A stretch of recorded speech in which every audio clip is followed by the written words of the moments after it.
Welcome to SK Indian. இன்னைக்கு நாம August எக்ஸாம்க்கு வரக்கூடிய மத்தியமாவோட செகண்ட் பேப்பர்ல இருக்க இம்பார்ட்டன்ட் ஸ்டோரி கண்டிப்பா இது வரும் எதிர்பார்க்கப்படுது. பகவான் சத்கா ஏகை, அதுக்கு அடுத்தது குத்தேக்கி பூச்சி. இதுல ஃபர்ஸ்ட் இன்னைக்கு நம்ம பார்க்க போகிறது பகவான் சத்கா ஏகை. இது மதிமா புக்ல பேஜ் நம்பர் 67 இருக்கு. அதுல பார்த்துக்கோங்க. ஏக் गांव में இப்ராஹிம் நாமக் ரஹமதில் ஆத்மி டாக்டர். அவன் என்ன செஞ்சான், ஒரு கிராமத்தில் இப்ராஹிம்ன்ற ஒரு பெயருடைய கைண்ட் ஆஃப் ரஹமதில் இரக்கமான ஒரு மனிதன் வசித்து வந்தான். அவன் என்ன பண்ணுறான், பக் ஆனே ஜானே வாலே போயிட்டு வந்துட்டு இருக்க டிராவலர்ஸ்க்கு, யாத்திரிகள் அவங்களுக்கு என்ன செய்யறான், தன்னால் முடிஞ்ச ஹெல்ப் பண்ணுறான். அவன் இருக்கிற இடத்த சுற்றி எந்த கடை ஷாப்பு எதுவும் கிடையாது. அவன் ரோட்டுக்கு பக்கத்துலேயே, அதாவது சாலைக்கு பக்கத்துலேயே அவன் வீடு இருக்கு. அதனால போயிட்டு வர டிராவலர்ஸ்லாம் என்ன பண்ணுவாங்க அப்படின்னா, அவன் வீட்டு கதவை தான் தட்டுவாங்க. அவன் தன்னால் முடிஞ்ச உதவியை அவங்களுக்கு சாப்பாடு கொடுத்து ஹெல்ப் பண்ணுவான். இப்போ அதுதான் நம்ம பார்ப்போம். இப்ராஹிம் போஜன்கே பகலே அப்படி கொடுக்குறப்போ பிரார்த்தனா ஒரு ப்ரேயர் பண்ணுவோம். அவங்களுக்கு உணவு அளிக்கிறதுக்கு முன்னால் ஃபுட்டு கொடுத்து ஹெல்ப் பண்ணுவோம். ஆனால் என்ன பண்ணுவான், ஃபுட்டு கொடுக்கறதுனால அந்த கூட வந்துருக்க அங்கே தங்குற யாத்திரிகளும் என்ன செய்யணும்னா, அவன் சொல்கிற ப்ரேயரை ரிப்பீட் பண்ணுவான். गाने वाले यात्रियों के गाना देकर उनकी सेवा करता था. इब्राहिम भोजन के पहले प्रार्थना करता था. சொல்லுவான்.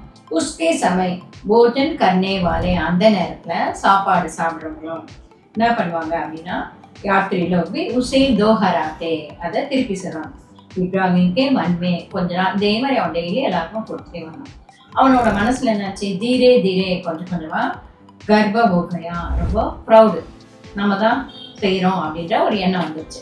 அப்போ என்ன பண்ணுறான், பக் சம்ஜ்னே லகாக்கி உஸ்கா தர்ம ஹி சப்கே அச்சா, நம்ம ரிலிஜன் தான் எல்லாத்துலேயும் உயர்ந்தது. அவுட் படா ஐ, இருக்கிற ரிலிஜனே நம்ம ரிலிஜன் தான் உயர்ந்தது அப்படின்ற ஒரு எண்ணம் அவன் மனசுக்குள்ள வர ஆரம்பிச்சிச்சு.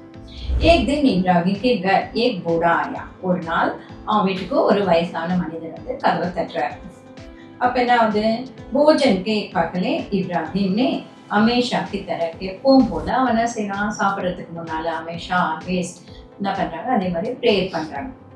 பகலே பிரார்த்தனா की बूढ़ा अग्नि की पूजा करने वाले था. அவர் என்ன பண்ணுவார், வயசான மனிதர், அவரு அக்னி நெருப்பை வழிபடக்கூடியவர். அதனால அவர் என்ன பண்ண மாட்டாரு, அந்த ப்ரேயர்ல கலந்துப்பாரு, ஆனா திருப்பி ரிப்பீட் பண்ண மாட்டாரு, சொல்ல மாட்டாரு. इसलिए अपने प्रार्थना नहीं दोहराए, इसलिए उसने प्रार्थना नहीं, அதனால அவர் என்ன பண்ணல, அந்த பிரார்த்தனையை திருப்பி சொல்லல.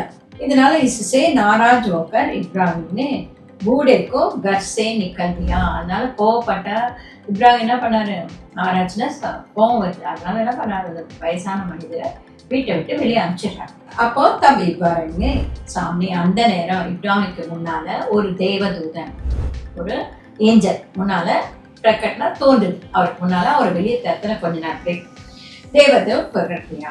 उसने कहा इब्राहिम तुमसे बूढ़े की खाना न देकर बड़ी गलती की. அவர் தான் சொல்றது, அந்த தேவதூதன் அந்த ஏஞ்சலு, நீ அவருக்கு உணவு கொடுக்காம மிகப்பெரிய தப்பு பண்ணிட்ட அப்படின்னு சொல்லி சொல்றேன். அது மட்டும் இல்லாம எனக்கு கூட என்ன சொன்ன அந்த தேவதூதன், கியோங்கி பகவான் சப்கா ஏகை, God is one for all, இறைவன் அனைவருக்கும் ஒருவர் தான், அதனால வேண்டி நீ அவருக்கு உணவு கொடுக்காம அனுப்பிச்சது தப்பு அப்படின்னு சொல்லிட்டு அந்த தேவதூதன் அந்த ஏஞ்சல் மறைஞ்சிடுது சொல்லிட்டேன். தேவதூத்கி பாத் சுன்கர் இப்ராஹிம்கே ஆம்கே குலி, அவர் சொன்னதை கேட்டோன்னா இவன் யோசிக்கிறான். இவனுக்கு அப்பதான் அவன் கண்கள் திறந்தது, நம்ம எவ்வளோ பெரிய தப்பு பண்ணியிருக்கோம் அப்படின்ட்டு. உடனே அங்கே வந்து வேகமாக ஓடுறான், அந்த வயசான மனிதரை தேடி ஓடுறான். துறந்து தவுக்க கயே பூடே ஆத்மிக்கும் மாஃபி பாகி, வேகமாக ஓடி அந்த மனிதரை கண்டுபிடிச்சு அவர்கிட்ட மன்னிப்பு கேட்குறான், நான் செஞ்சது தப்பு அப்படின்னு.